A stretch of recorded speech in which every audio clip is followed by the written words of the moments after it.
लोगों याद रखो, दीन के शोबे तो बहुत हो सकते हैं। ये तबलीग का शोबा है, ये दावत का शोबा है, ये तसनीफ का शोबा है, ये तालीफ का शोबा है, ये जहाद का शोबा है, ये मरकज़ का शोबा है, ये शोबा खिदमत खल्क का है, ये सियासत का है, ये रूहानियत का शोबा है। यहाँ ताबीर ख्वाब है, यहाँ खिदमत खल्क है, यहाँ मुलाकातें हो रही हैं। सारा निज़ाम चलता रहेगा अपनी जगह पर, लेकिन जहाँ कुरान सिखाया जाएगा वो शोबा सबसे ऊंचा, सबसे अफजल, सबसे आला होगा। इसलिए उसकी जमीन को भी ऊंची कर दो। कि अगर मदरसे नहीं होंगे खानकाह बंद हो जाएगी, अगर मदरसे बंद हो जाएंगे दावत व तबलीग के मराकिज बंद हो जाएंगे, अगर मदरसे बंद हो जाएंगे तो याद रखो जमातें बंद हो जाएंगी। याद रखो अगर मदरसे नहीं होंगे तंजीमें खत्म हो जाएंगी, अगर मदरसे नहीं होंगे जमइयतें खत्म हो जाएंगी, मदरसे नहीं होंगे तहरीकात दम तोड़ देगी, मदरसे नहीं होंगे खिदमत खल्क के अफराद नहीं मिलेंगे।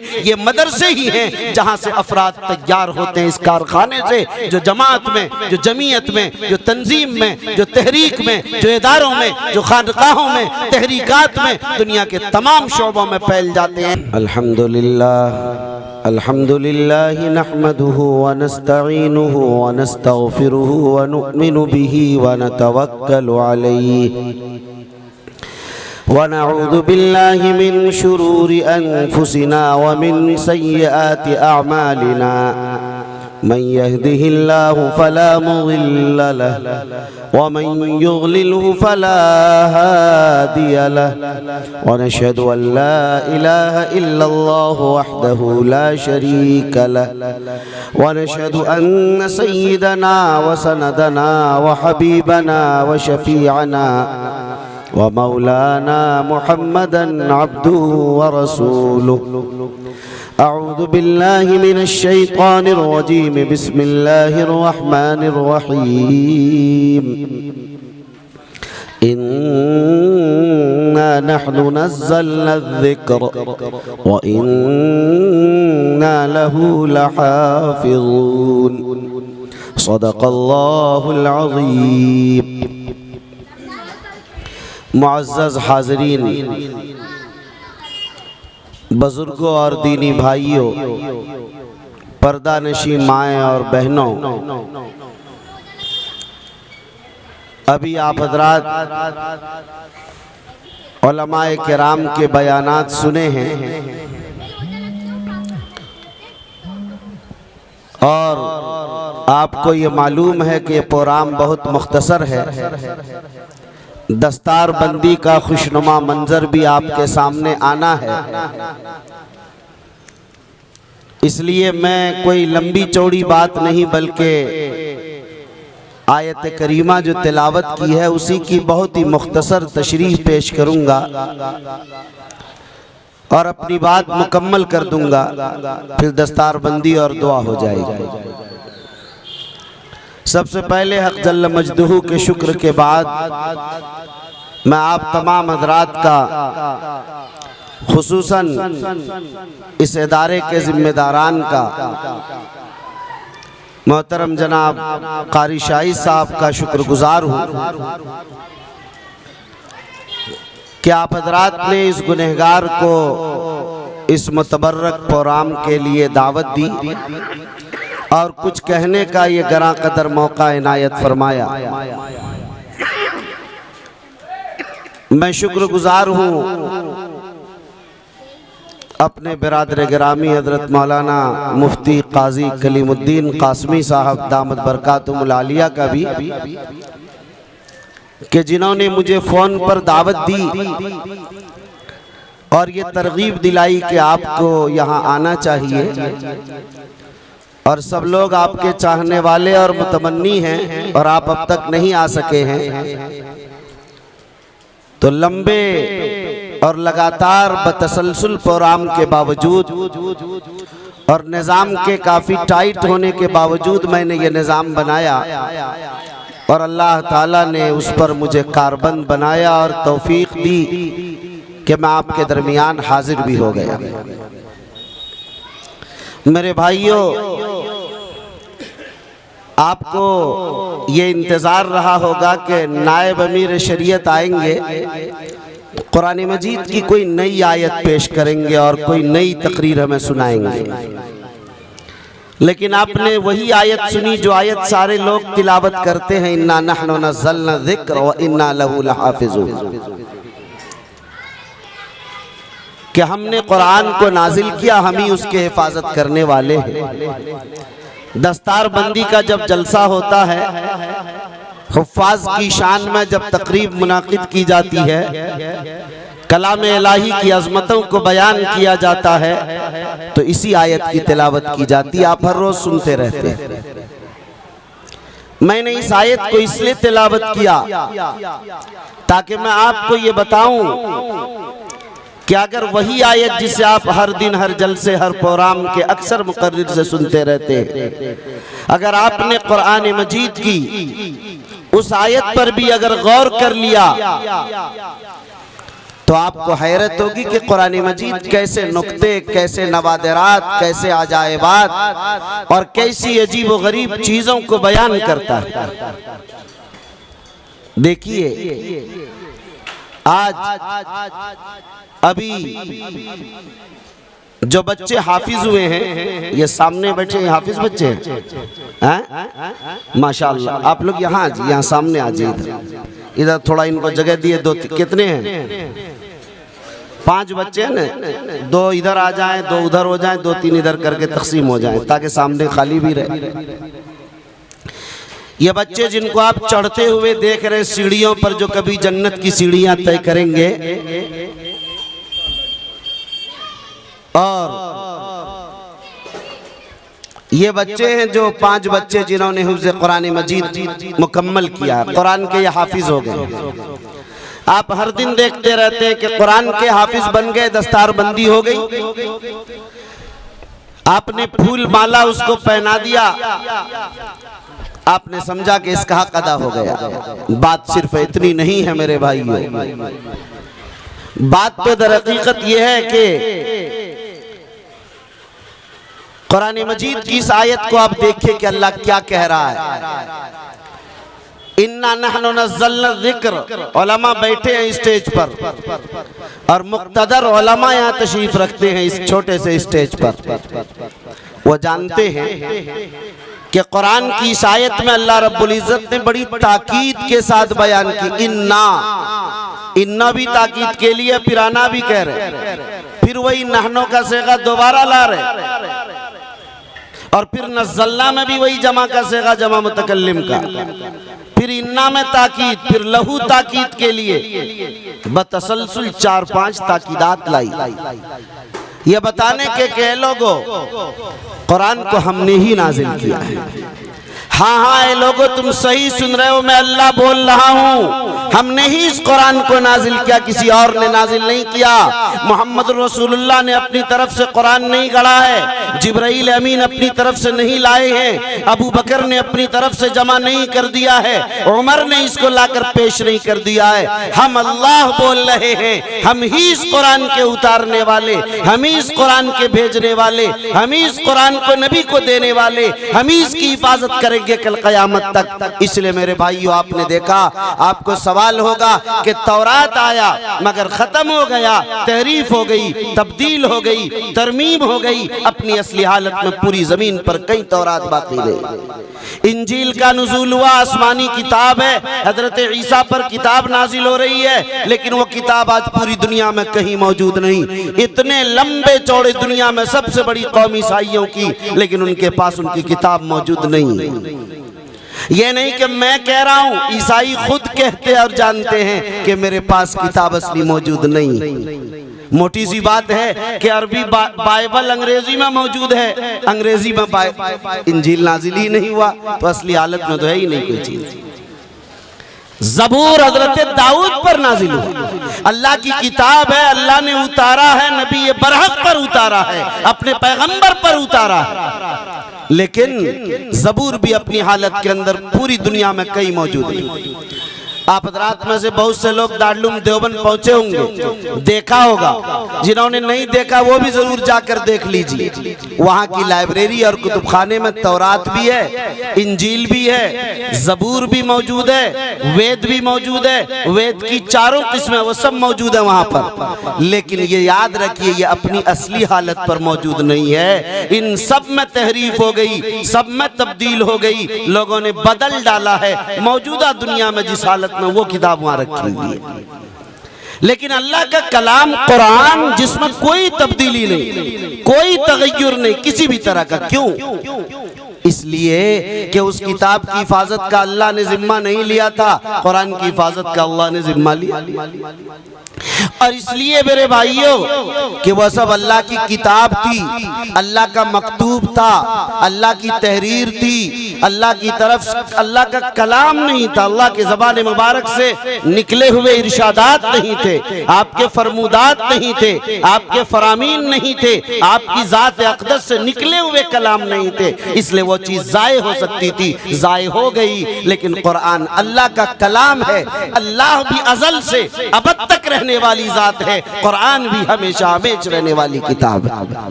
आप जानते हैं कि अल्लाह हमेशा रहने वाली ज़ात का नाम है। जब सब कुछ फना हो जाएगा, अल्लाह की ज़ात सिर्फ बाकी रहेगी। इसलिए लोगों, दुनिया की सारी चीज़ें फना हो जाएंगी, मगर अल्लाह का कलाम कुरान फना नहीं होगा। वो इसलिए फना नहीं होगा कि अल्लाह ताला, चूंकि वो मखलूक नहीं है, अल्लाह ताला कदीम है, वो कभी खत्म नहीं होंगे, ज़ाय नहीं होंगे। इसी तरह अल्लाह की ज़बान से निकले हुए कलाम भी ज़ाय नहीं होंगे। इसलिए कुरान को तो हमेशा रहना ही है, इसलिए कि अल्लाह का कलाम। मेरे भाई, अल्लाह का कलाम का मतलब ये समझ लीजिएगा, यहाँ कुछ पढ़े लिखे हजरात भी बैठे हैं, ये अल्लाह का बराह रास्त वो कलाम है। जैसे मैं आज आपसे कलाम कर रहा हूँ, मेरे अल्फाज सुन रहे हैं, इसी तरह अल्लाह की ज़बान मुबारक से निकले हुए ये अल्लाह के कलाम है। कलाम कंजुल उम्माल में हदीस मौजूद है, फरमाया तबर्रक बिल कुरान फ़इन्नहु कलामुल्लाह। लोगों, कुरान से बरकत हासिल करो, इसलिए कि ये अल्लाह का कलाम है। इसीलिए कायनात में अगर आपसे पूछा जाए कि पूरी दुनिया में सबसे कीमती चीज कौन सी है, आप कह दीजिए यकीन के साथ कि कुरान मजीद सबसे कीमती चीज है। खाने काबा बैतुल्लाह तो हो सकता, अल्लाह का घर, अल्लाह से निस्बत हो सकती है खाने काबा की, लेकिन ये जो कलामुल्लाह है ये अल्लाह की जात से निकल कर आया है। बैतुल्लाह अल्लाह की जात से निकल कर नहीं आया है। इसलिए मेरे भाइयों, जो हकीकत बैतुल्लाह की है कलामुल्लाह की, उससे कई हजारों लाखों दर्जा उसका अफजल दर्जा है। अगर मैं आप हजरात से ये कहूं कि लोगों, सैयदना शेख अब्दुल कादिर जिलानी की एक वीडियो रिकॉर्डिंग, एक आवाज़, एक तकरीर उनकी मेरे पास मौजूद है, उन्हीं की आवाज़ में, और मैंने हासिल किया बरतानिया से, मैंने बगदाद के एक म्यूजियम से हासिल किया है, मैं 10,000 में बेचना चाहता हूँ। लोगों, आप भागते हुए आएंगे मजमा छोड़कर, हर आदमी लड़ने भिड़ने को तैयार कि शेख जिलानी की आवाज़, उनकी तकरीर सुनने को अगर बराह रास्त मिल जाए तो हम 10,000 देने को हर आदमी लड़ेगा। और अगर मैं कह दूं कि नहीं, मेरे पास जनाब रसूलुल्लाह सल्लल्लाहु अलैहि वसल्लम की हज्जतुल वदा की तकरीर मौजूद है और आप अलैहिस्सलाम के इरशादात में वीडियो और सीडी में मौजूद है, तो बताइए, अगर मैं कहूं कि इसकी कीमत 10 लाख रुपए मैंने रखी है, तो आप बताइए कोई आदमी बैठेगा जमीन जायदाद घर फ्लैट बेचकर कहेगा मैं अल्लाह के रसूल सरकार दो आलम सल्लल्लाहु अलैहि वसल्लम की उस तकरीर को मैं हासिल करूंगा? लेकिन बताइए कि ये कुरान नबी का नहीं, अल्लाह का कलाम है जो हमारे पास मौजूद है और उसी हकीकी शक्ल के अंदर मौजूद है, हमारे घरों के अंदर भी मौजूद और महफूज है। क्या उस इज्जत व अजमत के साथ हम अल्लाह के कलाम को देख रहे? नहीं देख रहे मेरे भाई। इसीलिए मुझे आपको बताना यह है कि ये अल्लाह का कलाम जो है, इस आयत में क्या फरमाया, हमने ही इस कुरान को नाजिल किया है, हम ही इसकी हिफाजत करने वाले। अगर बादशाह कहता है कि हम मुल्क की हिफाजत करने वाले हमें, अगर वजीर आजम नरेंद्र मोदी ये कहे कि हम इस मुल्क की हिफाजत करने वाले, रक्षा करने वाले, वो तो करेंगे। तो क्या मोदी जी जाएंगे किसी सरहद पर या फौजी लोग जाएंगे सरहद पर हिफाजत के लिए, बादशाह कहता कि हम ही हिफाजत करेंगे, तो बादशाह सरहद पर नहीं जाता है, बल्कि बादशाह तमाम सरहदों पर अपनी छावनियां बनाता है और अपनी छावनियों के लिए अपनी फौजी तैयार करता है और अपने खास फौजियों को सरहदों पर भेजता है। इसीलिए मेरे भाइयों, कुरान ने जो कहा कि हम ही इसकी हिफाजत करने वाले, अल्लाह ने कहा हम हिफाजत कर। अल्लाह कैसे हिफाजत कर रहे हैं? अल्लाह ताला ने कहा हम बच्चों के सीनों में अपने कलाम को इस तरह महफूज कर देंगे, ऐसे बच्चों को, ऐसे जवानों को खड़ा कर देंगे, तैयार कर देंगे जो हमारे फौजी होंगे, हमारा काम करेंगे, हमारे रजाकार होंगे, हमारे कारिंदे होंगे। जो हिफाजत मेरे जिम्मे है वो ये हमारे फौजी होंगे, ये हमारे फौजी होंगे, फौज के लोग। कुरान ने साफ कहा उलाइका हिज़्बुल्लाह अला इन्न हिज़्बल्लाहि हुमुल मुफ़्लिहून। ये अल्लाह की जमात है, ये अल्लाह की फौज है, अल्लाह की, ये अल्लाह की फौज है, कुरान कह रहा है। और ये भी कहा इन्न हिज़्बल्लाहि हुमुल मुफ़्लिहून, अल्लाह के फौजी ही कामयाब होने वाले। फौजियों की कई तरह की फौज, आप देखते हैं कि फौज में कितनी किस्म की फौज है। अभी 15 अगस्त को, 26 जनवरी को आपने देखा, परेड करते हुए देखा, कितनी किस्म के फौजों को आपने देखा। यहाँ भी अल्लाह ने अपने कुरान की, अपने कलाम की हिफाजत का जो ऐलान कर दिया और सारे इंसानों में ताकीद के साथ, डंके की चोट के साथ, बबांगे दुहुल अलल ऐलान, पूरी कुव्वत के साथ जो ऐलान किया कि हम हिफाजत करेंगे। इंतजाम भी इतना ही आला किया है, फरमाया ये बच्चे अपने सीनों में कुरान मजीद के अल्फाज को हिफाजत करने वाले ये फौजी हैं। ये लोग देखिए, ये कुरान मजीद के मानी की हिफाजत करने वाले ये उलमा हैं। ये देखिए कुरान मजीद के तर्ज अंदाज और लबो लहजे की हिफाजत करने वाले ये कुर्राए किराम हैं। ये देखिए कुरान करीम की तशरीह और तौज़ीह की करने वाले, ये हिफाजत करने वाले ये मुफस्सिरीन किराम हैं। ये देखिए कि ये लोग कुरान पर अमल करने और कुरान के तकाज़ों की तकमील करने वाले और उसके मुक्तज़ा पर जिंदगी गुजारने वाले लोग ये खानकाह के अफराद हैं, जो खानकाहों में बैठकर इस अंदाज से अमल कर रहे हैं और नमूना बनकर, आइडियल बनकर दुनिया को सबक दे रहे हैं। वो भी हिफाजत करने वाले, मुख्तलिफ अंदाज की हिफाजती दस्ते, मुख्तलिफ अंदाज की फौज तैयार किया अल्लाह ने अपने दीन की हिफाजत के लिए। ये अल्लाह की हिफाजत, अल्लाह के दीन, अल्लाह के कुरान की हिफाजत की फौज है, अल्लाह की फौज। बताइए ये कितने कीमती होंगे। जब बादशाह का कोई फौज हो तो जाहिर है वो कितना कीमती, कितनी ऊंची तनख्वाह, कितने अच्छे कपड़े, कैसे ड्रेसेस, कैसे एजाजात और कैसी उसकी कदरदानी हुआ करती है। ये सरहद के फौजी हैं, ये जो सरहद के फौजी हैं अल्लाह के कलाम के, बताइए ये कितने कीमती हैं। इसलिए मेरे भाइयों, आपको ये चीज भी ज़हन में रखनी चाहिए कि जब ये लोग अल्लाह के मंशा की तकमील करने वाले, अल्लाह ने अपने जिम्मे जो काम लिया है जमीन पर उस काम को उतारने वाले दर हकीकत ये हुफ्फाज है, ये उलमा है, ये दुआत है, ये मुबल्लिगीन है, ये मुफस्सिरीन है, ये मुजाहिदीन है, ये कुर्राए किराम है, ये उसी के उतारने वाले। इसलिए मेरे भाइयों, इन हुफ्फाज की कीमत को समझिए। एक बात मैं आप हज़रात को छोटी सी कहूंगा, बात मुश्किल है मगर गौर से सुनेंगे तो समझ जाएंगे और आपको मजा आ जाएगा। जिंदगी भर कुरान मजीद के नुस्खे की अजमत दिलों में उतर जाएगी।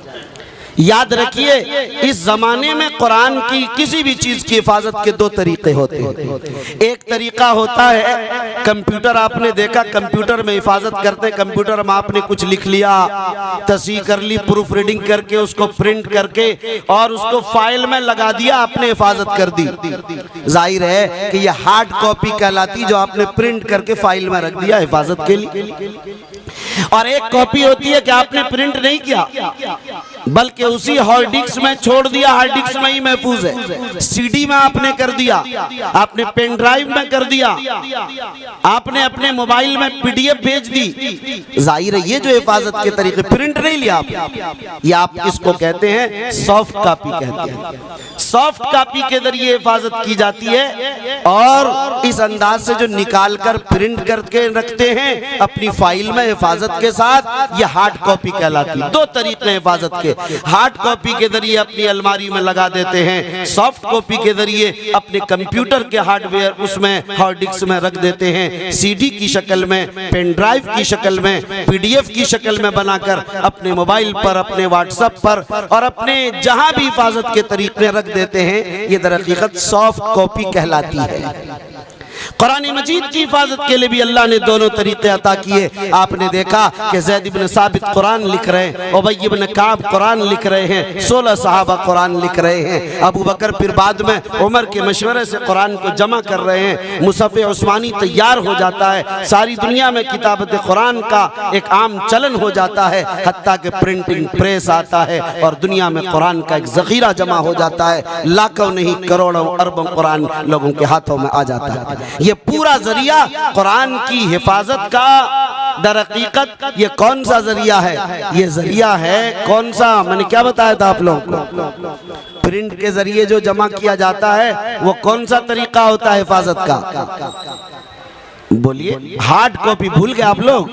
आप लोग बैठे में तबर्रुक समझ कर या कुछ सुन और समझ भी रहे? क्या तरीका होता है ये? बोलिए। हार्ड कॉपी, माशाअल्लाह बेदार है। और जो दूसरा तरीका है, दूसरा सॉफ्ट कॉपी का भी जो तरीका है, कुरान की हिफाजत के सॉफ्ट कॉपी का तरीका भी इस तरह इख्तियार किया कि अल्लाह ने अपने हबीब जनाब रसूलुल्लाह के सीने में महफूज किया कुरान को, और रसूलुल्लाह सल्लल्लाहु अलैहि वसल्लम ने सहाबा के सीरों में मुंतकिल किया, और सहाबा ने ताबईन और तबे ताबईन, और आज तक आपने देखा कि आज यहाँ इस इदारे के अंदर आपने देखा ये बच्चे के सीने हैं, जो सीने अल्लाह के कलाम की हिफाजत की सॉफ्ट कॉपीज हैं। इनके सीने अल्लाह के कलाम की हिफाजत की सॉफ्ट कॉपी है। देखो इनका सीना पेन ड्राइव है अल्लाह के कलाम का, एक सीडी की शक्ल में पूरा कुरान मौजूद है। चलाओ सूरह फातिहा से तो मिनल जिन्नत वन नास पर खत्म हो रहा है, ये सॉफ्ट कॉपी की शक्ल में। मेरे भाई ये कोई मजाक या लतीफे के लिए नहीं कह रहा हूँ, वल्लाह एक हकीकत बता रहा हूँ मेरे भाई कि हुफ्फाज के सीने अल्लाह ने सॉफ्ट कॉपीज की शक्ल में अपने कलाम की हिफाजत के लिए एक जरिया बनाया है मेरे भाई। इसलिए जहाँ अल्लाह का कलाम जिस सीने में महफूज होता हो, अल्लाह अपने कलाम को जिन सीनों में महफूज करता हो, बताइए कि वो सीने गंजीना कितना कीमती होगा, कितना कीमती होगा। कायनात अर्जी का सबसे ज्यादा कीमती सरमाया जिस सीने में होगा, वो सीना भी कायनात में सबसे ज्यादा कीमती हो जाएगा, और वो सीना वाला इंसान भी कायनात में सबसे कीमती इंसान हो जाएगा। अब अगर आपने ये बात समझ ली तो क्या आपको ये समझने में कोई तामुल है कि जिस सीने में अल्लाह ने अपने पूरा कुरान को उतारा है, आप ये भी तो जानते हैं अल्लाह नहीं उतारा। दुनिया में कोई किताब 511 सफ़े की किताब कुरान के अलावा पूरी ज़बर ज़ेर के साथ न याद हो सकी, ना हो सकेगी, ना आज तक किसी ने याद किया। इसलिए मेरे भाई ये दर हकीकत मौजज़ा है, मैं इस पर नहीं जाना चाहता है, बड़ी लंबी बात है। आप समझ गए? ये सीना जिसमें कुरान महफूज है, क्या उस सीने से ज्यादा कीमती कुछ होगा? अब आप जितनी हदीसें कुरान पर सुनते हैं, अगर आपको मैं बताऊं तो सब आपको समझ में आता चला जाएगा। अगर मैं आपसे पहले ये कहता रुए जमीन पर सबसे बेहतर वो हैं जो कुरान पढ़ते और पढ़ाते हैं, तो आपको लगता कि ये क्या समझ में नहीं आ रही। अब समझ गए आप कि कुरान जब सबसे ज्यादा कीमती किताब है तो इसको जो पढ़ेगा पढ़ाएगा वो सबसे कीमती इंसान बन जाएगा। वो कुरान जिस सीने के अंदर होगा, क्या वो जहन्नम में जाएगा वो सीना, या जन्नत में जाएगा वो सीना? वो इंसान जन्नत ही में जा सकता है, उस सीने को जहन्नम जलाना चाहे तो जला नहीं सकता है।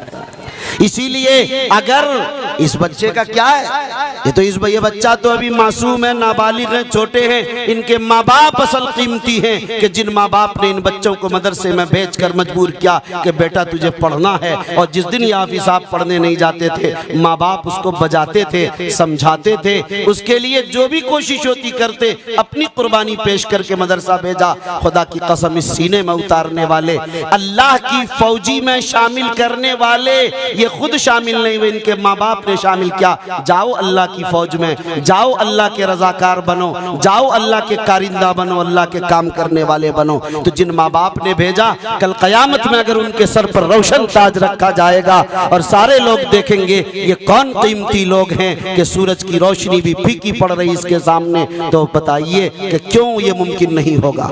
अगर 10 लोगों को इनके जन्नत की सिफारिश का हक इनको न दिया जाए तो क्या हाफिज साहब अकेले जन्नत में जाएंगे? नहीं, जिस सीने में कुरान है ये अल्लाह के फौजी हैं, अरे अल्लाह के सिपाही हैं, अल्लाह के वजीर हैं। अल्लाह का वजीर और अल्लाह का फौजी क्या अकेला जन्नत में जाएगा? अकेला नहीं जाएगा। फरमाया कि अगर तेरे खानदान के लोग जहन्नम में भी चले जाएं, बुलाओ उनको और टिकट कटाओ जन्नत का, तेरे इस्तिकबाल तेरे एजाज में 10 लोग तुमको जन्नत में लेकर जाएंगे। हाफिज कुरान आगे होगा, उसके खानदान के 10 लोग पीछे होंगे, ताकि पता चले कि हाफिज कुरान है, अल्लाह के कलाम का है, ये अल्लाह की फौजी है, ये अल्लाह की हिफाजत और अल्लाह के मंशा की तकमील का जरिया है लोग। इसलिए मेरे भाइयों, ये बड़े कीमती लोग, जितने हल्के में आपने सोचा कि बेचारे हाफिज जी हो गए, इतना हल्का मामला नहीं, ये इतना कीमती मामला है कि इससे ज्यादा कीमती मामला इस दुनिया में कोई भी मामला नहीं। एक बात और मैं आपको बता दूं मेरे भाइयों, जब ये हुफ्फाज जहां तैयार होते हैं, ये कुरान की सॉफ्ट कॉपीज है इनके सीने, ये सीने जहां ये हार्ड डिस्क में डाला जा रहा है, जहां ये सॉफ्ट कॉपी तैयार की जा रही है, ये डालने वाले जो इनके असातिज़ा हैं, कंप्यूटर चलाने वाले जो इनके सीनों में उतार रहे हैं, बताइए कि उनका क्या मकाम होगा। अब छोड़ दीजिए उसे, जहां ये कारखाना ही बना हुआ है कि यहाँ सॉफ्ट कॉपीज डाली जा रही है, कुरान की सॉफ्ट कॉपीज तैयार की जा रही हैं, उसी इदारे का नाम तो मदरसा है। अरे उसी इदारे का नाम मदरसा या किसी और चीज का नाम है? तो जिस मदरसे में कुरान और अल्लाह के कलाम की हिफाजत के लिए सॉफ्ट कॉपीज तैयार की जा रही हैं, अल्लाह ने जो ऐलान किया था, वादा किया था, अपने जिम्मे लिया था, उसका काम जो मदरसे वाले, जो इदारे वाले कर रहे हैं, बताइए कि वह इदारा कितना कीमती होगा। क्या उस इदारे से ज्यादा कीमती कोई और जगह हो सकती है? नहीं हो सकती।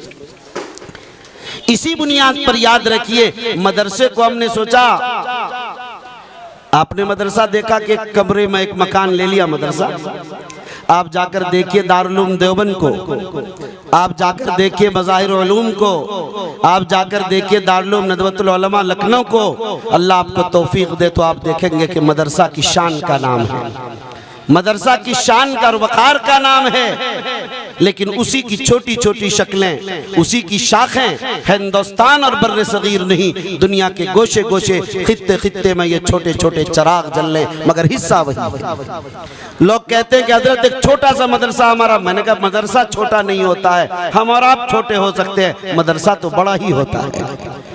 मदरसे की जगह छोटी हो सकती है, इसलिए कि हम लोग छोटे हैं, दौलत खर्च नहीं करना चाहते, तो तामीर तो छोटी रहेगी, मगर जिनकी शान का मदरसा है, जिनके नाम का मदरसा है, जिसकी निस्बत से मदरसा चल रहा, जिनका काम मदरसे में हो रहा, वो सब बड़ा है, इसलिए मदरसा बड़ा है। इसलिए मेरे भाई इस बात को अच्छी तरह आप समझ लीजिए कि ये जो मदरसा है कायनात अर्जी में सबसे कीमती है। मैं इसको एक और मिसाल से समझाना चाहता हूँ। मस्जिद नबवी बनी, जनाब रसूलुल्लाह सल्लल्लाहु अलैहि वसल्लम मदीने मुनव्वरा तशरीफ लाए, मस्जिद बन गई। अभी लंबी चौड़ी मस्जिद आज के जमाने में जो ऐसी नहीं थी, छोटी ही मस्जिद है, चंद पिलर्स उसमें हैं। ये पिलर है जहाँ जनाब रसूलुल्लाह सल्लल्लाहु अलैहि वसल्लम बैठकर अल्लाह का जिक्र कर रहे हैं और करा रहे हैं। ये पिलर है जहाँ बैठकर अल्लाह के रसूल दावत और तबलीग का फरीज़ा अंजाम दे रहे हैं। वहाँ एक पिलर है जहाँ बैठकर नबी करीम सल्लल्लाहु अलैहि वसल्लम ख्वाब की ताबीर दे रहे हैं। वहाँ एक पिलर है जहाँ बैठकर जनाब रसूलुल्लाह सल्लल्लाहु अलैहि वसल्लम इस्लामी अदालत लगाए फैसले कर रहे हैं। दारुल क़ज़ा महकमे शरिया की शक्ल तैयार है।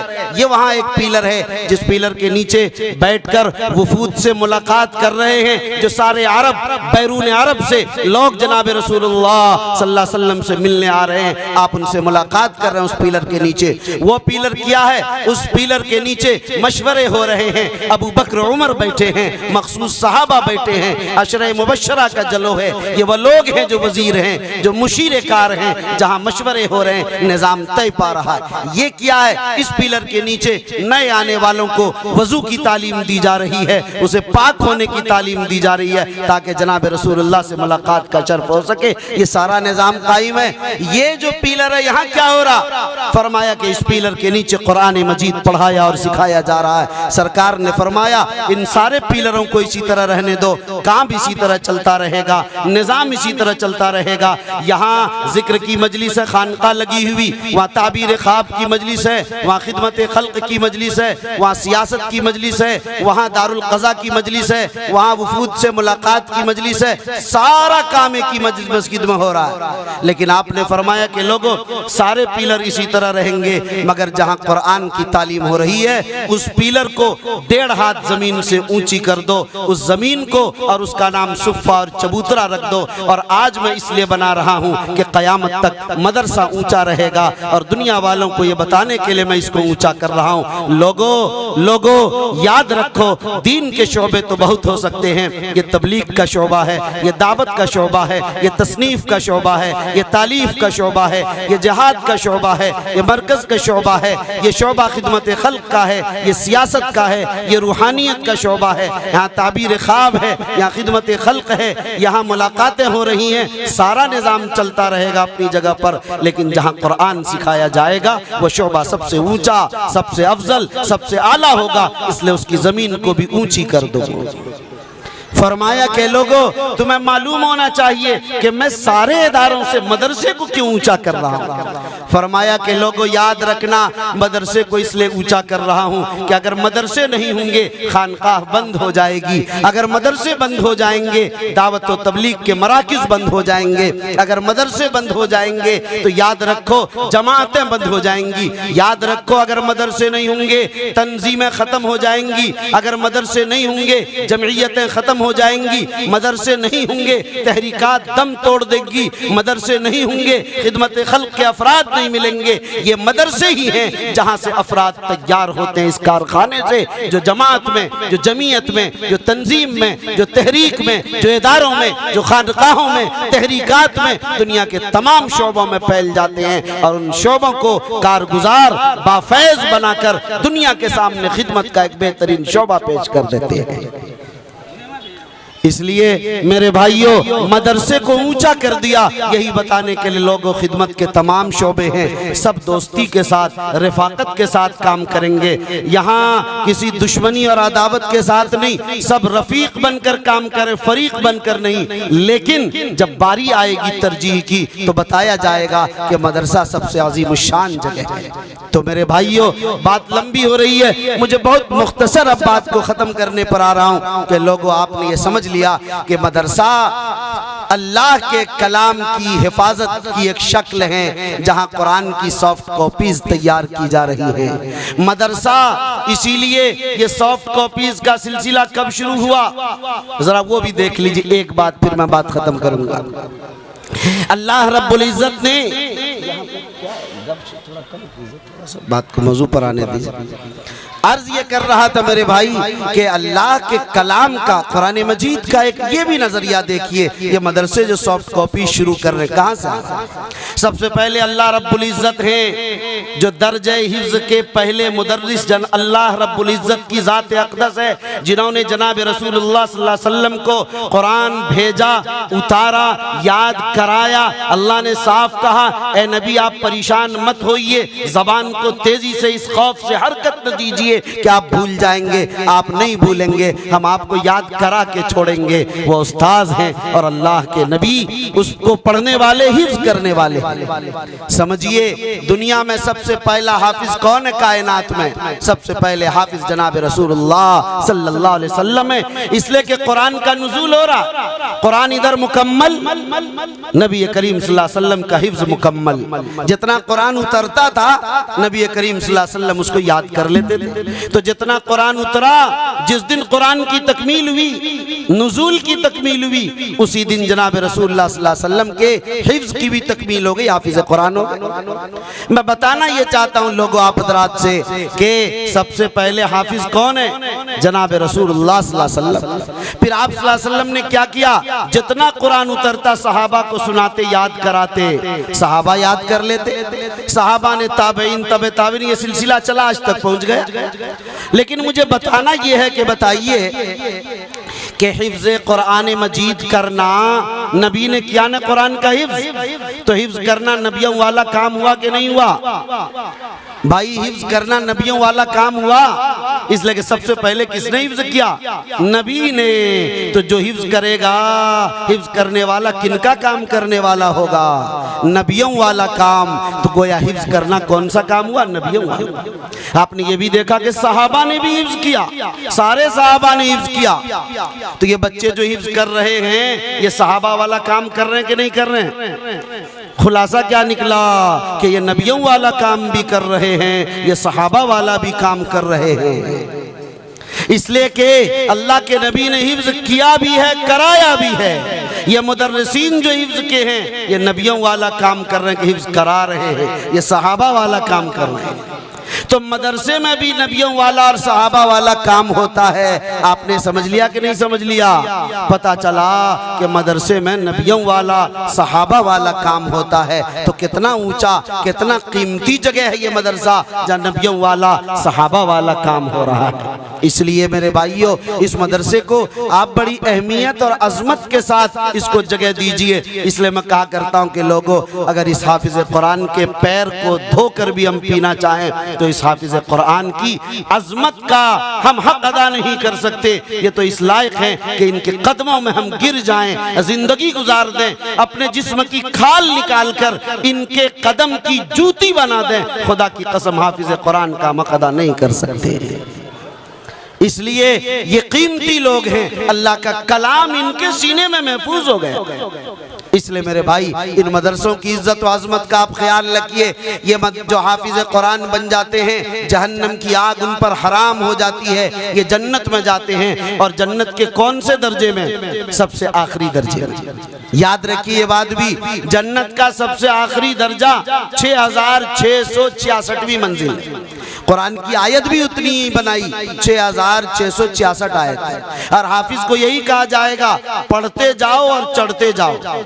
एक आयत पढ़ेंगे तो एक जिना, एक मंजिल तय हो जाएगी। दूसरी आयत पढ़ेंगे तो दूसरी मंजिल, दूसरा फ्लोर, फिर तीसरा फ्लोर, चौथा फ्लोर। 6666 आयतें हैं, तो 6666 फ्लोर ये तय कर लेंगे। बुर्जुल खलीफा दुबई का फोटो तो आप देखते होंगे, जाकर भी देखा होगा, लेकिन जाहिर है उसकी मंजिल भी आप जानते हैं कि हजारों में नहीं, सैकड़ों में भी नहीं है। मेरे भाई, आप अंदाजा कीजिए, कायनात जब तक रहेगी, बिल्डिंगों की बालाई ऊंचाई बढ़ती रहेगी, लेकिन 6666 पर दुनिया नहीं पहुंच पाएगी। मगर ये हुफ्फाज हैं जो कायनात से बढ़कर 6666वीं मंजिल पर होंगे, जिस मंजिल पर नबूवत के बाद, शोहदा के बाद उस मंजिल व मकाम पर कोई नहीं होगा जहाँ हुफ्फाज होंगे। इसलिए मेरे भाइयों, मैं आपसे कहना ये चाहता हूँ, आप सबक ये लें। इतना कीमती काम हमारे इदारे में हो रहा है, हम इसको नहीं समझ पा रहे हैं, हम इसको नहीं देख पा रहे हैं, हम इसकी इज्जत नहीं कर पा रहे हैं। जो हो चुका वो हो चुका, मजा मा मजा। मगर आज से इन हुफ्फाज की कदर कीजिए, इनके असातिज़ा की कदर कीजिए, इनके जिम्मेदारान की मदद कीजिए, इनके इदारों का ताउन कीजिए। और सबसे बड़ा ताउन ये है कि आप अपने बच्चे को हाफिज़ कुरान बनाइए। मेरे भाई, मेरे मुर्शिद गिरामी कद्र मुफक्किर इस्लाम हज़रत मौलाना सैयद मोहम्मद वली रहमानी साहब नव्वरल्लाहु मरक़दहू बार बार फरमाते थे कि लोगों, लालच में ही तो अपने बेटे को हाफिज बना लो, अपनी बेटी को हाफिज कुरान बना लो, लालच में ही सही। इसलिए कि इस हाफिज बनाने से कम तुम्हारा बेटा के हाफिज होने की वजह से जन्नत तो तुम्हें मिल जाएगी। इसी लालच में ही तो अपनी औलाद को एक न एक हाफिज बना। मेरे भाइयों, लेकिन आप तो ये अहद आज कर रहे होंगे कि जरूर हम अपने बच्चे को, अपनी बच्ची को, अपने पोते को, अपनी पोती को, अपने नवासे को, अपनी नवासी को हाफिज कुरान बनाएंगे, लेकिन हमारे इख्तियार में तो नहीं है। हम कोशिश कर सकते हैं, जरूरी नहीं कि हाफिज बन जाए। फिर क्या करें? आपके जहनों में ये सवाल पैदा होता है। दोनों बातों को मैं हल करना चाहता हूँ। पहली बात तो आप ये समझ लीजिए, अगर आप हाफिज कुरान बनाना चाहते, लोग कहते हैं मुझसे हर जलसे में 2 आदमी, 4 आदमी, 10 आदमी कह देते हैं कान में, हजरत क्या बताइए, हजरत हमारे लिए भी दुआ कर दिए, मेरा बेटा 6 साल का, 8 साल का, 10 साल का है, हाफिज हो जाए, दुआ कर दीजिए। मैं बड़ा साफ को आदमी मैं कहता हूँ कि भाई मेरी दुआ से हाफिज नहीं होगा, बड़ी साफ बात कह रहा हूँ। माँ बाप जब तहज्जुद के वक्त उठकर रोकर गिड़गिड़ा कर अल्लाह से मांगेगा, खुदा की कसम माँ की गिड़गिड़ाहट को और बाप की गिरियाउजारी को अल्लाह का अर्श भी नहीं रोकता है। इसलिए आप खुद मांगिए, तहज्जुद के वक्त उठकर रोइए, गिड़गिड़ाइए, अल्लाह से मांगिए, अल्लाह आपके बेटे को हाफिज बनाएगा।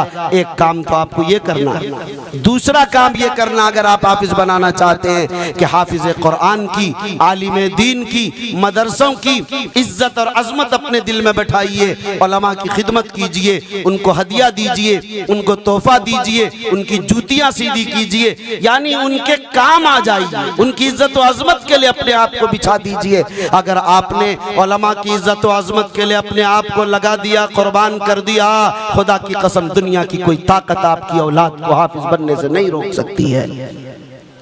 लेकिन अगर आप ये चाहें कि मौलवियों की तौहीन भी करते रहें, उलमा की तहकीर भी करते रहें, उसकी शान में गुस्ताखी भी करते रहें, जबान से लच्छेदार गालियां भी देते रहें और अपने बच्चे के लिए दुआ भी करते रहें, खुदा की कसम वो दुआ बारगाह इलाही में रद्द कर दी जाएगी, कबूल नहीं हो सकती है। आपने पढ़ा कि अल्लाह की फौजी हैं, अल्लाह के फौजी को गालियां भी देंगे, और अल्लाह मियाँ आपके बच्चे को अपनी फौज में ले लेगा?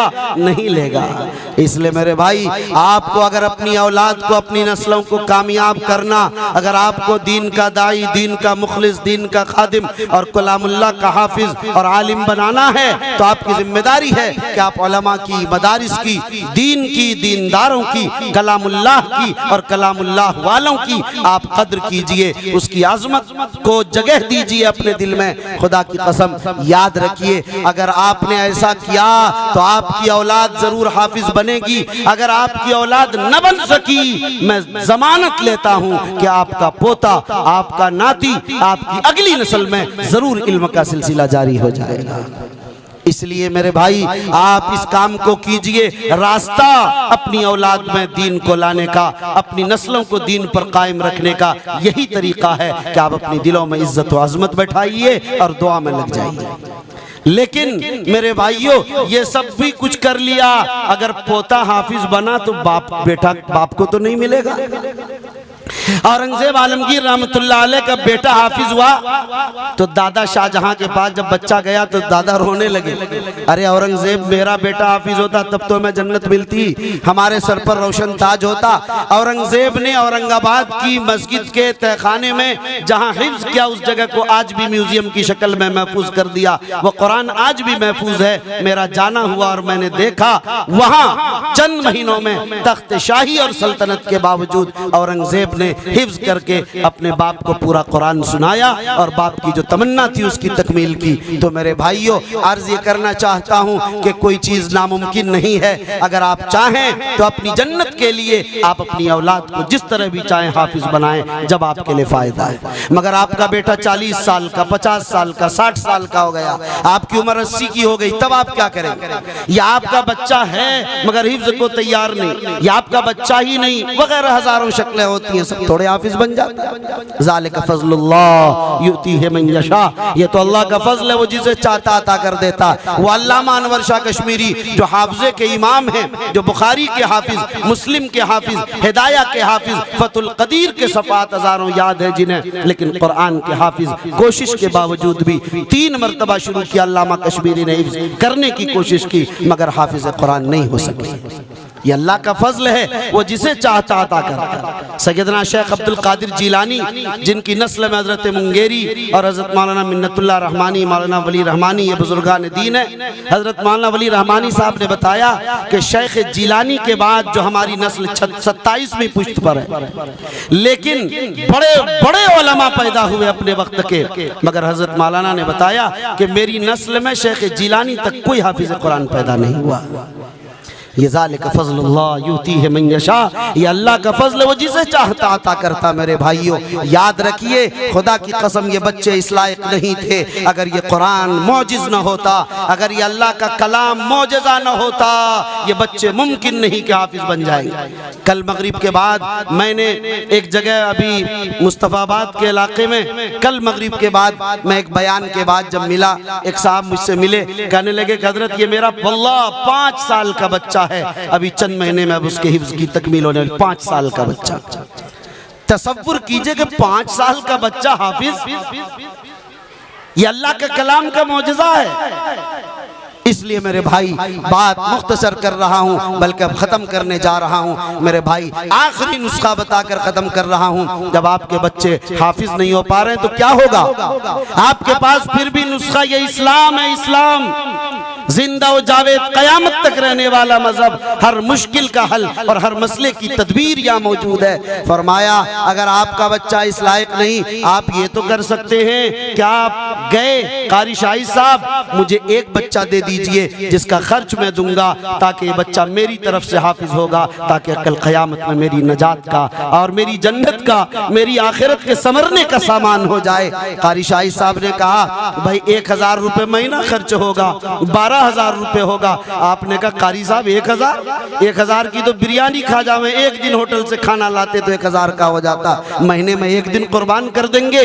12,000 रुपया साल का कोई मामला नहीं है, हम हाफिज बनाएंगे। 3 साल में हाफिज बन जाएगा, ज्यादा ज्यादा 4 साल में हाफिज बन जाएगा। 4 साल की कीमत भी जोड़ दीजिए तो 48,000 रुपये सिर्फ होते हैं। मेरे भाइयों अगर जन्नत आपको 48,000 में मिल जाए उसके एवज में, बताइए कि इससे ज्यादा सस्ता भी कुछ हो सकता है? दुनिया का एक प्लॉट भी बिला कभी आपने देखा? लाखों में मिलता है। जन्नत आपको 50,000 के अंदर अगर आपको मिल जा रहा है, और महीने में आपको कितना देना है? सिर्फ 1000, साल का 12,000 देना है। 3 साल 4 साल में बच्चा मुतय्यन, उसका नाम मुतय्यन, आप उसकी देखरेख भी कर सकते, उसकी कफालत भी कर सकते हैं माशाअल्लाह। इस बुनियाद पर मेरे भाइयों आप हज़रात जो हैं यहाँ ये कीजिए, ये अहद कीजिए कि हम लोगों में से हम लोग बच्चे को तो हाफिज बनाएंगे ही, मगर ये जो रास्ता है हम इस तरह से भी एक बच्चे को हाफिज बनाएंगे ताकि हमारी आखिरत तो समझ जाए, हमारी जन्नत का सामान तो हो जाए। महीने में 1000 रुपये तो कोई मसला, कोई बात ही नहीं है। इसलिए मैं आप हज़रात से दुआ से पहले, दस्तारबंदी से पहले ये ऐलान करना चाहता हूँ कि लोगों, हमें और आप किसको जन्नत नहीं चाहिए, आखिरत किसको नहीं चाहिए? हम मरकर चले जाएंगे तो सब कुछ यही रह जाए, जो खर्च करके गए वही हमारा है। इसलिए मेरे भाइयों हैं कोई शेर अल्लाह के इस नेक और बाबरकत और तकरीब के अंदर, जहाँ हुफ्फाज की दस्तारबंदी होगी, जहाँ की हर दुआ मुस्तजाब मकबूल, जहाँ की हर गुफ्तगू कीमती और बाबरकत है, यहाँ उठें और उलमा की इस मजलिस में आकर वो बता दें अपनी जगह खड़े होकर कि हजरत एक बच्चे को हाफिज कुरान हम बनाना चाहते हैं इंशाअल्लाह। है कोई अल्लाह का बंदा जो कह दे कि हजरत एक बच्चा मेरी तरफ से हाफिज कुरान, एक बच्चा सिर्फ? बताइए कोई साहब हैं? खड़े होकर कह दीजिए। हैं कोई? खामोश पीछे? माशाअल्लाह माशाअल्लाह। क्या नाम है आपका? मोहम्मद जावेद, अलहाज मोहम्मद जावेद साहब, अल्लाह इनकी माशाअल्लाह। खड़े हो जाइए, खड़े होइए, खड़े रहिए 1 मिनट। अल्लाह जावेद साहब की जावेदानी को बाकी रखे, अल्लाह हमेशा हमेशा इनकी नस्लों में इल्म अमल के सिलसिले को जारी फरमाए। अल्लाह भाई जावेद साहब की इस खिदमत को ए अल्लाह बिन देखे इन्होंने तेरी जन्नत के हुसूल के लिए फैसला किया है। ए अल्लाह इल्म गैब पर तो आप भी जन्नत देते हैं, अल्लाह इनको जन्नत नसीब फरमाइए। क्या नाम है आपका? जनाब राशिद साहब, माशाअल्लाह। राशिद साहब तो राशिद के माने ही हिदायत याफ्ता है, माशाअल्लाह। अल्लाह आपको हिदायत पर कायम रखे, इस्तिकामत नसीब फरमाए, माशाअल्लाह। एक बच्चे को हाफिज कुरान बनाएंगे राशिद साहब। नाम लिख रहे हैं, कोई साहब मदरसे के जिम्मेदार आगे आ जाएं, नाम लिख लें जो हजरात आ रहे हैं। जनाब राशिद साहब एक बच्चे को हाफिज कुरान बनाएंगे। मुझे सिर्फ ऐसे 5 आदमी चाहिए, ज्यादा मौका नहीं है, सिर्फ 5 आदमी, इसलिए जल्दी जल्दी आ जाए। है कोई तीसरा आदमी जिसको हाफिज कुरान बनाना चाहते हैं कोई जो खड़े हो जाएं? राशिद भाई जरा आप आगे आ जाएं, आगे आ जाएं इधर साइड से, माशाअल्लाह। यहाँ स्टेज पर आ जाएं, माशाअल्लाह। देखिए ये हैं वह मर्द खुदा जिन्होंने अपने लिए जन्नत का सामान किया। मेरे भाई आप जानते हैं वक्त बहुत ज्यादा हो गया, आपको मैं ये बताऊं कि जो हैं जल्दी खड़े हो जाएं। और हैं कोई साहब खैर? जावेद भाई कहाँ है? जावेद वो तो है ही। और नया कौन? माशाअल्लाह माशाअल्लाह। आ जाइए राशिद भाई, यहाँ यहाँ आजिए, मुसाफा कर लीजिए। इधर आगे आ जा, आगे आ जा हाफिज साहब। क्या नाम है?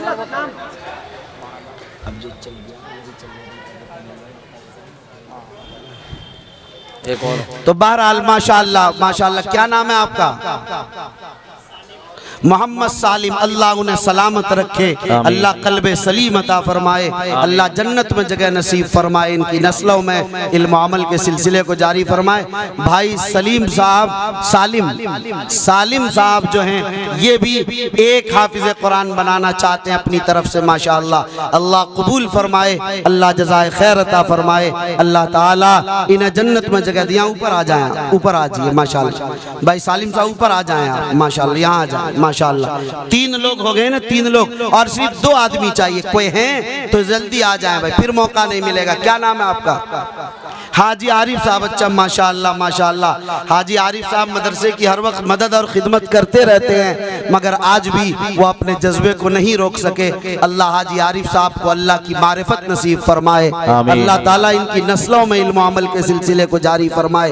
हाजी आरिफ साहब एक बच्चे को अपनी तरफ से हाफिज कुरान बनाएंगे, अल्लाह ताला कबूल फरमाए, अल्लाह ताला उनके खिदमात को हमेशा हमेशा जारी सारी रखे। 4 लोग हो गए भाई। एक साहब और कोई है जो सिर्फ 1000 रुपया, ज्यादा नहीं, 12000 हर साल देना, 4 साल तक ये सिलसिला रहेगा। मुर्शिद ठेकेदार साहब कहाँ है? मुर्शिद साहब माशाअल्लाह माशाअल्लाह माशाअल्लाह। पीछे नहीं है वो तो आगे हैं, आगे आ जाए मुर्शिद साहब। मुर्शिद साहब आप है? माशाअल्लाह माशाअल्लाह। ये अच्छा अच्छा माशाअल्लाह। वो बता रहे हैं कि मेरे शागिर्द ही हैं माशाअल्लाह, मुझसे दारुल में पढ़ा है, अल्लाह ताला कबूल फरमाए। मौलाना आफ्ताब साहब कासमी हैं, अल्लाह ताला ने उन्हें आलिम भी बनाया।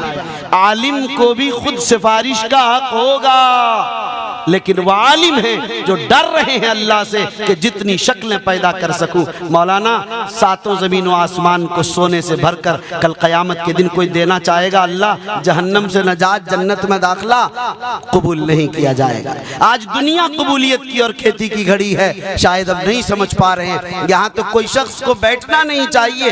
हजरत महीने के 1 दिन का होटल से रुक जाएंगे ना 1 दिन, तो ये मसला हल हो गया, हाफिज बना लिया मेरे भाई। इसलिए 4 आदमी हो गए। मौलाना आफ्ताब साहब कासमी को अल्लाह जज़ाए खैर दे, अल्लाह बेहतर बदला नसीब फरमाए, अल्लाह उनके इल्मी फैजान को जारी व सारी फरमाए, ज़ाहिरी बातनी फुयूज़ बरक़ात से उन्हें माला माल फरमाए। अल्लाह उनके तमाम अज़ाइम और मक़ासिद हसना में उन्हें कामयाबी नसीब फरमाए। 5वें आदमी कौन है? 5वें आदमी मुर्शिद साहब। 5 हो गए, 6 हो गए। अरे अच्छा, कबीर नगर में कबीर बड़े लोग ही रहते हैं माशाअल्लाह। ये कबीर नगर का इलाका हाजी साहब है? तो कबीर नगर, कबीर के माने बड़े होते हैं। कबीर नगर का मतलब होता बड़े के रहने का शहर, जहाँ बड़े लोग रहते हैं उसको कबीर नगर कहते हैं। तो माशाअल्लाह यहाँ बड़े लोग रहते हैं। मैंने कहा मुझे 5 चाहिए, तो कह रहे हैं कि नहीं 6 हो चुका है। जब 6 हो चुका है तो अब 10 ही पूरा कर दीजिए आप लोग, इसलिए कि तिल का अशरतुन कामिला, 10 की तादाद बहरहाल मुकम्मल होती है, लेकिन वक्त का जरा आप लोग ख्याल रखें, अपनी बड़ाई का इस तरह सबूत पेश करें लगे कि वो जज्बा है।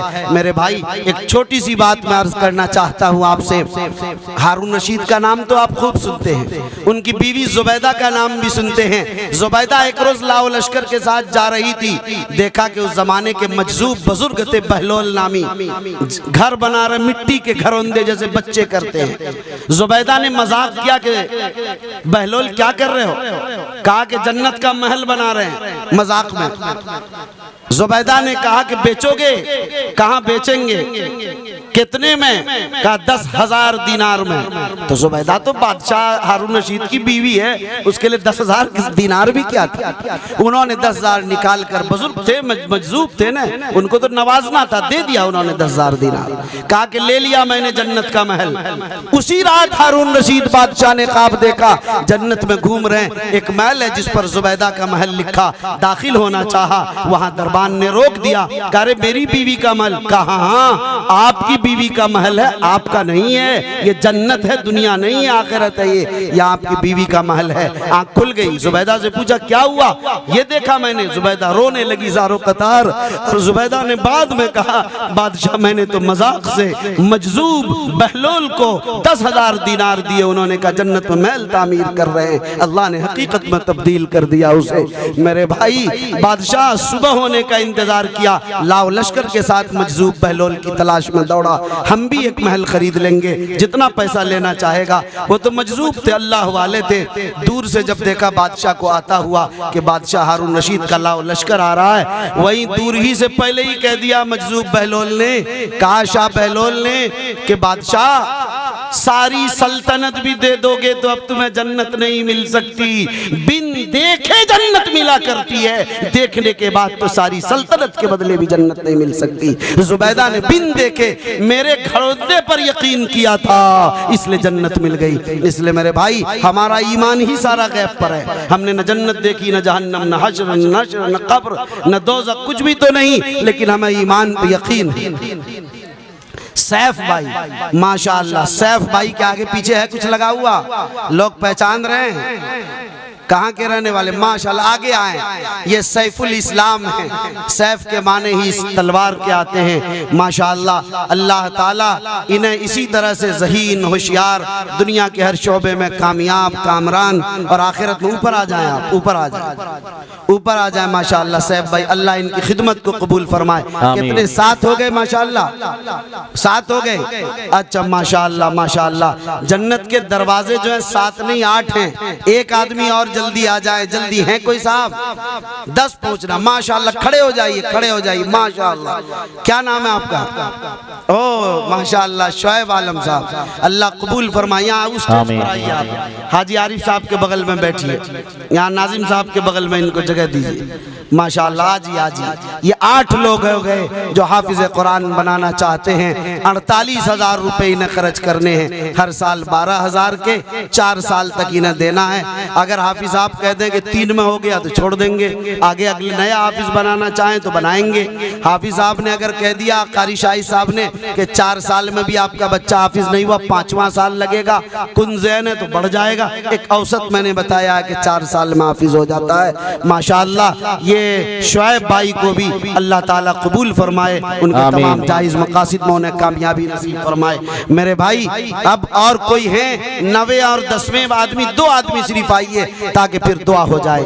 हैं कोई आदमी जो आज बिन देखे जन्नत खरीदे, लेकिन जब वहां चले जाएंगे सारी दुनिया देकर भी जन्नत नहीं मिलेगी। इसलिए मेरे भाई, आज़्म जब कर लेता है तो आगे बढ़ जाता है, जब इरादा नहीं करता तो आदमी जिंदगी भर सोचता ही रहता है। बहुत से लोग सोच रहे होंगे कि हम कारी शाही साहब को लिखा देंगे, हम दिखावा नहीं करना चाहते, चुपके करना। ये सब शैतानियत है मेरे भाई, शैतान फुसलाता है, बहकाता है। काम से रोकने का ये भी एक तरीका है मेरे भाई, शैतान बहुत होशियार है। इसलिए आइए, जिस मजमे में आपके नाम लिखाने से दूसरों को जज्बा पैदा हो जाए, वहां सामने नाम लिखाना नेकियों में इजाफे का बाइस होता है, कमी का बाइस नहीं होता। ये दीन इस्लाम है। मजहब को उलमा से सीखिए, अपने क़ियास से मजहब को सीखना इतना आसान खिलौना नहीं है। इसलिए मेरे भाई, हैं कोई 9वें और 10वें, ताकि उसके बाद दस्तारबंदी और दुआ हो जाए। 8 पर लग रहा बात मुकम्मल करनी है। चलिए, अगर किसी को आना है वो आ जाएंगे, मौका नहीं कि इसको मुतव्वल किया जाए। 9वें और 10वें साहब कोई हैं? हैं या आगे बढ़ा जाए, हैं कोई पीछे? मैं एक बार आखिरी बात बगैर किसी तफसील के ये कहूँगा कि आप में से जितने लोग यहाँ आए हैं 90% तो इस नीयत से आए हैं कि हमें इस मदरसे में कुछ न कुछ देना है। वो ज़ाहिर 1000 लेकर आए हैं, 500 लेकर आए हैं, 200 लेकर आए, 1000 लेकर आए हैं, 10 लेकर आए हैं, 20 लेकर आए, 1 रुपये आए, नहीं आए तो बन मुट्ठी लाकर डाल दें। इस पूरे मजमे में इस दिन जिस दिन कीमती की घड़ी है, हुफ्फाज के सरों पर दस्तारबंदी की बाबरकत मजलिस है, जहाँ रहमतों का नुज़ूल और बरकतों का नुज़ूल हो रहा हो, ऐसे मौके पर कोई शख्स यहाँ से खाली न जाए। इस यकीन के साथ आप लोग बीच में जगह दीजिए, सब लोग आकर यहाँ से जरा आप दाएं बाएं हो जाइए। माशाअल्लाह माशाअल्लाह। मौलाना शादाब साहब कासमी देखिए बड़े आलिम हैं मौलाना, और उन्होंने वो समझ गए इसकी कीमत को। उन्होंने 200 रुपए के जरिए इदारे का ताउन किया। इसमें 100, 200, 500, 1000, 2000 की कोई कैद नहीं, जिनके जिम्मे जो है वो डाल दे। रुमाल बिछाइए जल्दी, सिर्फ 3 मिनट, 2.5 से 3 मिनट में इस काम को। माशाअल्लाह। हाजी जावेद साहब एक बच्चे के अलावा इस मजलिस के लिए भी 1000 रुपए और दे रहे हैं। माशाअल्लाह, अल्लाह कबूल फरमाए। आ जाए भाई, आने दीजिए, इधर रास्ता दीजिए, आने दीजिए। मौलाना माशाअल्लाह मौलाना आफ्ताब कासमी साहब हैं। मौलाना आफ्ताब साहब जिन्होंने एक बच्चे का अभी किफालत का सामान किया, 1000 रुपये और ला रहे हैं। 1000 से और ताउन किया। माशा डालते जाएं, डालते जाएं। मुझे नहीं देखना, अल्लाह देख रहा है। मुझे नहीं लिखना, अल्लाह के फरिश्ते लिख रहे हैं। अल्लाह का निज़ाम चौकन्ना है। अल्लाह लिख नहीं रहे, अल्लाह वीडियो बना रहे हैं। कल क़यामत में ये वीडियो चलाई जाएगी कि कबीर नगर की गली में एक मजलिस मुनाकिद थी, जहां तुमने एक हाफिज बनाने का आज़म किया था, जहां तुमने 10 रुपए खर्च किया था, जाओ जन्नत में। उस खर्च को मैंने इसलिए कबूल कर लिया कि बिन देखे तुमने अल्लाह के दरबार में डाला था। इसलिए मेरे भाइयों, आप बहुत खर्च करते हैं, अल्लाह आपके खर्चे को कबूल फरमाए, मगर आज कलामे इलाही के नाम पर खर्च कर रहे हैं। मौलाना की खुशदामन, मौलाना आफ्ताब साहब की खुशदामन की तरफ से 1000 रुपये। माशाअल्लाह। मैं ये 1-2 लोगों को नहीं कह रहा हूँ मेरे भाइयों, बड़ी माफ़ी के साथ हर आदमी आइए जिनके पास 10, 20, 100, 200, 500, 2 से 2.5 मिनट में इस काम को मुकम्मल कीजिए। पगड़ियाँ तैयार हैं, दस्तारबंदी शुरू होगी। आ जाइए भाई, जिनको आना है फिर अपनी जगह पर बैठ जाइए, फिर अपनी जगह पर बैठ जाइए। भाई नाजिम साहब, हज़रत माँ कासिम सैयाद साहब, ज़रा मैं तो थक रहा हूँ, कुछ आप आवाज़ लगा दीजिए, इसको आगे बढ़ाइए थोड़ा निज़ाम को। लोग आ जाए माशाअल्लाह, आ जाए भाई। जो लगाएगा वो पाएगा, जो सोचेगा वो आखिरत में नोचेगा। तशरीफ ले आए भाई। माशाअल्लाह, आ जाए भाई, जल्दी जल्दी, इंशाअल्लाह करीब दुआ हो जाएगी। आ जाइए माशाअल्लाह। वाकई कबीर नगर वालों, आप लोग दरिया दिली का सबूत दे रहे हैं। तशरीफ लाए और ये शहर देखें कि इबादतों का अकाउंट भर के रखना है। कबीर नगर वालों, इबादतों का अकाउंट भर के रखना है, बगैर कैश कोई ATM नहीं चलता। शहर देखें भाई, आते रहे साथी, कि इबादतों का अकाउंट भर के रखना है, बगैर कैश कोई ATM नहीं चलता। अमल के नोट कफन में छुपा के ले जाना, सिफारिशों का वहां पे ATM नहीं चलता। माशाअल्लाह, ये आखिरत में काम में आएगा भाई। जिस भाई का जैसा मौका हो, मैं तो ये कहूंगा कि दिल रख दो, जिगर रख दो, जेब झाड़ के इधर रख दो। जिस भाई का जैसा मौका हो माशाअल्लाह तशरीफ ले आए। आते रहे भाई, इंशाअल्लाह करीब दुआ हो जाएगी। आइए माशाअल्लाह, क्या कहने हैं। वैसे भी अपने बहुत सारे हैं, आप हजरात भी आ सकते हैं, और माशाअल्लाह ऑनलाइन की सुविधा भी उपलब्ध है। अगर बहुत सारे साथी ऐसे होंगे जिनके पास कैश नहीं होगा, वो ऑनलाइन कर सकते हैं। आइए माशाअल्लाह।